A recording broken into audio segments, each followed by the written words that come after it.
তালেব সে চিন্তা করলো, আমি যদিও কাফের, কিন্তু আমি এইটা জানি আমার ভাতিজা মুহাম্মদ যেই কালিমার দাওয়াত দেয়, এই কালিমার মধ্যে কোনো ভেজাল নাই।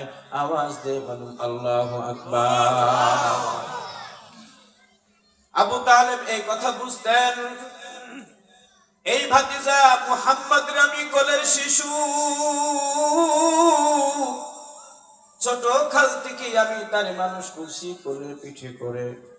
তার আদর্শ সম্পর্কে আমার জানা আছে, তার আখলাক সম্পর্কে আমার জানা আছে। কেননা মুহাম্মাদের জীবনে আমি কোনোদিন মিথ্যা কথা বলতে শুনি নাই, মানুষকে ঠকাইতে দেখি নাই। এই মুহাম্মাদের মধ্যে এত নীতি আদর্শ আর আখলাক চরিত্র, যদি নবী দাবি করে মুহাম্মদ সত্য সত্যই নবী হবে। জোরে আওয়াজ দিয়ে বলেন সুবহানাল্লাহ। কিন্তু বাবা ঘটনা হলো, নবীজির নবুয়তির যখন 10ম বছর হয়ে গেল, ইসলাম তো মানুষ তেমন গ্রহণ করে না।